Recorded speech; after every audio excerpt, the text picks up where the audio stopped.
Salam jumpa kembali dengan saya Romo Adnan di dalam channel ini. Semoga Bapak Ibu Saudara-saudari dalam keadaan sehat walafiat. Di pagi hari yang indah ini, saya akan menemani Bapak Ibu Saudara-saudari dengan renungan yang saya bawakan ini. Semoga berguna untukmu sekalian. Jangan lupa tetap dukung channel ini dengan cara like, komen, subscribe, dan bagikan juga dengan teman-teman kalian. Selamat menonton, selamat berefleksi. Tuhan sertamu dan sertamu juga. Inilah Injil Yesus Kristus menurut Markus. Dimuliakanlah Tuhan. Injil Markus bab 12 ayat 18 sampai 27. Pada suatu hari datanglah kepada Yesus beberapa orang Saduki yang berpendapat bahwa tidak ada kebangkitan. Mereka bertanya kepadanya, "Guru, Musa menuliskan perintah ini untuk kita. Jika seseorang yang mempunyai saudara laki-laki mati dengan meninggalkan seorang istri, tetapi tidak meninggalkan anak, saudaranya harus kawin dengan istrinya itu dan membangkitkan keturunan bagi saudaranya. Ada 7 orang bersaudara. Yang pertama kawin dengan seorang wanita, lalu mati tanpa meninggalkan keturunan. Maka yang kedua mengawini dia, tetapi juga mati tanpa meninggalkan keturunan. Demikian juga yang ketiga. Dan begitulah seterusnya, ketujuh-tujuhnya tidak meninggalkan keturunan. Akhirnya wanita itu pun mati. Pada hari kebangkitan, bila mana mereka bangkit, siapakah yang menjadi suami wanita itu? Sebab ketujuh-tujuhnya telah beristrikan dia." Jawab Yesus kepada mereka, "Kalian sesat, justru karena kalian tidak mengerti kitab suci maupun kuasa Allah. Sebab di masa kebangkitan orang mati, orang tidak kawin atau dikawinkan. Mereka hidup seperti malaikat di surga. Mengenai kebangkitan orang mati, tidakkah kalian baca dalam kitab Musa, yaitu dalam berita tentang Samak berduri, bahwa Allah bersabda kepada Musa, 'Akulah Allah Abraham, Allah Ishak, dan Allah Yakub.' Allah bukanlah Allah orang mati, melainkan Allah orang hidup. Kamu benar-benar sesat." Demikianlah Injil Tuhan. Terpujilah Kristus. Bapak, Ibu, Saudara-saudari yang terkasih di dalam Kristus. Pada zaman Yesus, masyarakat Yahudi terbagi dalam 3 golongan. Pertama, golongan Farisi yang sangat menaati perintah Taurat secara rinci. Kedua, golongan Eseni yang mengundurkan diri dari keramaian untuk menyatukan diri dengan Allah dalam doa dan meditasi. Ketiga, golongan Saduki yang terkesan lebih liberal, kerap melanggar Taurat, dan tidak percaya adanya kebangkitan orang mati. Golongan Saduki adalah kaum bangsawan, kaya raya, berpendidikan, berasal dari keluarga imam. Para imam kepala kebanyakan adalah mereka. Dan dalam soal agama, mereka sangat konservatif. Jumlah mereka sebenarnya sedikit, tetapi pengaruh mereka besar, hingga banyak yang menduduki posisi penting dalam kepemimpinan bangsa. Di dalam mahkamah agama Yahudi, posisi mereka setara dengan orang-orang Yahudi. Orang Saduki hanya percaya pada pengajaran Perjanjian Lama, dan itu pun hanya kitab Taurat saja. Mereka tidak mengikuti tradisi yang dianut oleh orang Farisi. Mereka tidak percaya akan kebangkitan, malaikat, setan, roh jahat, dengan alasan mereka tidak menemukan pengajaran tentang hal-hal itu dalam kitab Taurat. Mereka percaya bahwa ketika tubuh mati, jiwa pun mati. Bapak, Ibu, Saudara-saudari yang terkasih di dalam Kristus, dalam Injil hari ini, Dikisahkan bahwa mereka datang kepada Yesus untuk mencobainya. Mereka menggunakan hukum Taurat sebagai dasar pertanyaan mereka.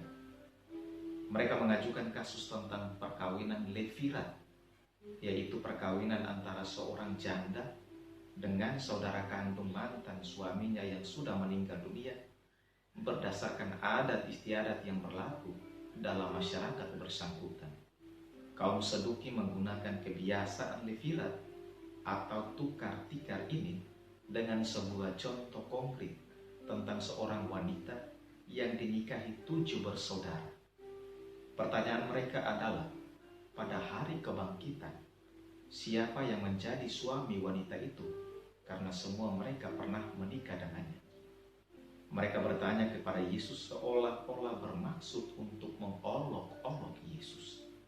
Mereka bertanya kepada Yesus bukan karena rasa ingin tahu, tetapi mereka ingin mendapatkan peneguhan atas apa yang dipercayai. Mereka sepertinya yakin bahwa kasus yang mereka ajukan akan membuat guru dari Nazaret itu terpaksa mengakui tidak adanya kebangkitan. Mereka juga bermaksud untuk menguji dan mempertentangkan Yesus dengan kelompok orang Farisi. Mereka sebenarnya mengada-ada pertanyaan, padahal mereka mengerti tentang hukum Musa.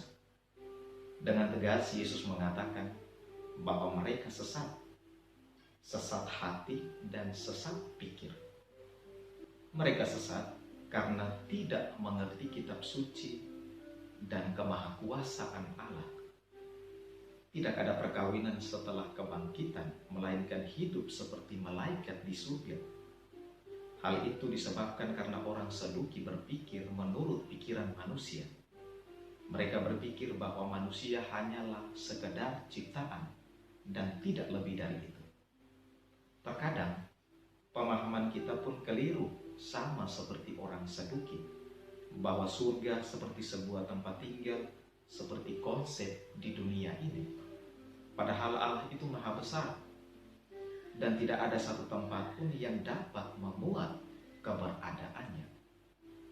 Menurut Yesus, keadaan setelah kebangkitan tidak lagi sama seperti kehidupan sebelum kematian. Sebab keadaan setelah kebangkitan lebih tertuju kepada persekutuan bersama-sama dengan Allah dan tidak lagi terikat dengan hal-hal duniawi. Itulah yang dimaksudkan Yesus dengan ungkapan hidup seperti malaikat di surga. Yesus tahu bahwa orang Saduki sangat menghargai kitab Musa. Karena itu, Yesus menyatakan bahwa kepada Musa, Allah memperkenalkan diri sebagai Allah Abraham, Allah Ishak, dan Allah Yakub. Allah Abraham berarti Allah yang telah menyelamatkan Abraham. Itu berarti Abraham hidup di hadirat Allah. Jadi, Allah bukanlah Allah orang mati, melainkan Allah orang hidup. Bapak-bapak bangsa Israel yang masih hidup, karena Allah mereka adalah Allah yang hidup. Jika Allah adalah Allah orang hidup, maka jelas Allah tidak akan membiarkan mereka binasa karena kematian atau maut. Allah akan membangkitkan mereka dari kematian seperti Allah membangkitkan Kristus dari kematian. Kebangkitan dari kematian membuktikan Kristus mengalahkan maut. Inilah yang dinyatakan oleh Rasul Paulus dalam bacaan pertama, bahwa dengan Injilnya Kristus telah mematahkan kuasa maut dan mendatangkan hidup yang tidak dapat binasa. Mengalahkan maut berarti mengalahkan dosa. Mengalahkan dosa berarti mengalahkan iblis. Yesus mau menunjukkan bahwa sebenarnya orang-orang Saduki itu tidak mengerti benar isi kitab yang mereka hargai dan mereka benar-benar sesat. Bapak, Ibu, saudara-saudari yang terkasih di dalam Kristus. Hari ini Tuhan Yesus juga menyadarkan kita bahwa Allah kita bukanlah Allah orang mati, melainkan Allah orang hidup. Allah orang hidup hanya ada dalam kekristenan dan tidak ada dalam agama manapun. Kepercayaan yang penuh cinta akan Allah sebagai pemberi hidup membangkitkan harapan bahwa kematian itu bukan kata terakhir dalam dialog cinta antara Allah dengan manusia, melainkan hanya merupakan satu pintu yang melaluinya manusia memasuki suatu fase baru dari kehidupannya. Bagi orang beriman, hidup hanyalah diubah, bukannya dilenyapkan. Semua hal tidak akan memberi apa yang kita inginkan, karena kita dicipta untuk dunia yang lain. Dan ini yang kita inginkan dan kita rindukan. Kita tidak bisa dipuaskan dalam hidup ini atau dalam masa hidup ini. Kita ingin pulang, dan seorang Bapa sedang menunggu kita di sana. Dan kita sendirian di masa pembuangan ini sampai kita akhirnya bertemu dengan Dia. Suatu hari nanti kita akan pulang dan keinginan kita terpuaskan. Kita dicipta untuk sesuatu yang jauh lebih baik dari apa yang kita alami sekarang dalam hidup ini. Kita punya keinginan untuk pulang ke tempat yang jauh. Tempat itu milik kita, warisan yang diberikan pada kita oleh Raja kita. Tapi kita belum mencapainya dan sulit membayangkan seperti apa tempat itu nanti. Yesus mengingatkan kita bahwa keadaan setelah kebangkitan tidak lagi sama seperti kehidupan sebelum kematian. Sebab keadaan setelah kebangkitan lebih tertuju kepada persekutuan bersama-sama dengan Allah dan tidak lagi terikat dengan hal-hal duniawi. Keadaan setelah kebangkitan adalah Allah membuat segala sesuatu baru lagi, dan segala sesuatu akan penuh dengan kebaikan. Kebaikan yang tidak bisa gagal, yang tidak bisa pudar. Kebaikan yang sempurna. Kebaikan Allah akan menjadi bagian dari diri kita. Artinya, kemuliaan kebaikan Allah tertanam dalam kita. Kita akan bebas melakukan apa yang kita mau, karena semua keinginan kita sejalan dengan keinginan Allah, yaitu keinginan yang baik, murni, dan benar. Dalam kebangkitan tidak ada dunia yang rusak, karena tidak ada manusia yang rusak, karena tidak ada orang berdosa. Kebangkitan akan mengubah bagian dalam kita dan juga mengubah bagian luar kita. Tidak akan ada lagi tubuh yang rusak. Semua kerusakan fisik akan diperbaiki. Tubuh kita bukan saja diperbaiki, tetapi akan dibuat ulang. Tubuh kita akan sepenuhnya baru karena tubuh yang kita miliki sekarang ini tidak cocok bagi surga. Dengan kata lain, kemuliaan kebaruan yang nanti kita miliki, diri kita sepenuhnya akan diubahkan menjadi baru dan sempurna, disesuaikan dengan tempat yang baru dan sempurna nanti. Orang yang ada di bawah belas kasih Allah bisa kita lihat kembali. Akan ada reuni, kita akan berkumpul bersama mereka lagi. Dan berbeda dari relasi sebelumnya yang dinodai oleh luka masa lalu, persaingan atau perkelahian. Saat itu tidak ada hal-hal negatif yang bisa mengotori relasi pertemanan kita. Kita akan bertemu mereka lagi. Di sana kita mencicipi kekekalan karena Allah kita adalah Allah yang hidup. Di sana penderitaan akan berakhir. Semua kerusakan diperbaiki. Semua kejahatan dihilangkan. Semua keindahan diperbaharui. Kita akan telanjang, tapi kita tidak malu. Kita akan hidup selamanya bersama Allah, bersama Kristus, di rumah Bapa, dan di sana kita memiliki tempat.